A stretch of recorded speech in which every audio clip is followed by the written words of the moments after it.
भारत केवल एक भूखंड नहीं है, भारत एक विचार है, भारत चेतना है। भारत वह भूमि है जहाँ ज्ञान को ईश्वर माना गया।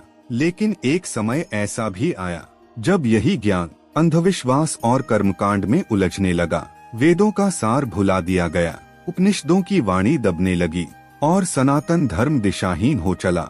उसी अंधकार काल में भारत की पावन धरती ने एक ऐसे महापुरुष को जन्म दिया जिसने ज्ञान की मशाल फिर से प्रज्वलित कर दी।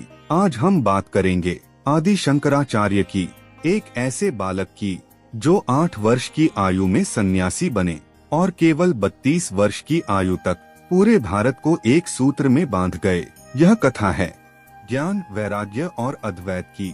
8वीं शताब्दी, दक्षिण भारत का केरल प्रदेश कालडी नामक एक छोटा सा गाँव, यहीं जन्म हुआ एक दिव्य बालक का। माता थी आर्यम्बा और पिता थे शिवगुरु। बालक का नाम रखा गया शंकर। कहते हैं बालक शंकर असाधारण थे। जिस आयु में बच्चे बोलना सीखते हैं, उस आयु में शंकर वेदों के मंत्रों का उच्चारण कर लेते थे। पिता का देहांत बहुत शीघ्र हो गया। माता ने ही शंकर का पालन पोषण किया। माता चाहती थी कि शंकर गृहस्थ जीवन अपनाए, लेकिन शंकर का मन संसार में नहीं लगता था। उनका हृदय सत्य की खोज में व्याकुल था। एक दिन शंकर नदी में स्नान कर रहे थे। अचानक एक मगरमच्छ ने उनका पैर पकड़ लिया। माता आर्यम्बा दौड़ती हुई आई, विलाप करने लगी। तभी शंकर बोले, माँ, यदि तुम मुझे संन्यास लेने की अनुमति दे दो तो यह मगरमच्छ मुझे छोड़ देगा। माँ ने विवश होकर अनुमति दे दी और आश्चर्य, मगरमच्छ ने शंकर को छोड़ दिया। यह केवल एक घटना नहीं थी, यह संकेत था कि शंकर का जीवन संसार के लिए नहीं, ज्ञान के लिए है। 8 वर्ष की आयु में शंकर ने संन्यास धारण कर लिया। यहीं से वे बने आदि शंकराचार्य। संन्यास के बाद शंकराचार्य हिमालय की ओर चले। नर्मदा तट पर उनकी भेंट हुई महान संत गोविंदपाद से। गुरु ने शिष्य को पहचाना और शिष्य ने गुरु को। यहीं शंकराचार्य ने अद्वैत वेदांत का गहन अध्ययन किया। गुरु ने कहा, अब जाओ, भारत को जागृत करो। शंकराचार्य का संदेश सरल था लेकिन अत्यंत गहन। वे कहते थे, ब्रह्मा सत्य है, जगत मिथ्या है और आत्मा ब्रह्मा ही है, अर्थात ईश्वर बाहर नहीं, हमारे भीतर है। उन्होंने बताया कि मोक्ष केवल कर्मकांड से नहीं, ज्ञान से प्राप्त होता है। यह विचार उस समय क्रांतिकारी था। शंकराचार्य पूरे भारत में घूमे। काशी, प्रयाग, बद्रीनाथ, द्वारका, पुरी, जहाँ जहाँ गए वहाँ शास्त्रार्थ किए।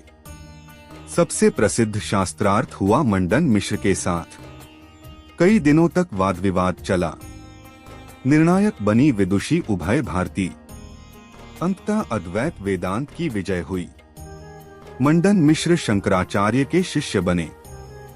भारत को एक सूत्र में बांधने के लिए शंकराचार्य ने 4 मठों की स्थापना की। उत्तर में ज्योतिर्मठ, दक्षिण में श्रृंगेरी मठ, पूर्व में पुरी मठ, पश्चिम में द्वारका मठ। इन मठों का उद्देश्य था सनातन ज्ञान की रक्षा और प्रचार। शंकराचार्य ने अनेक महान ग्रंथ लिखे। उपनिषद भाष्य, ब्रह्मसूत्र भाष्य, भगवद गीता भाष्य। इसके अतिरिक्त भजनों और स्तोत्रों की रचना की।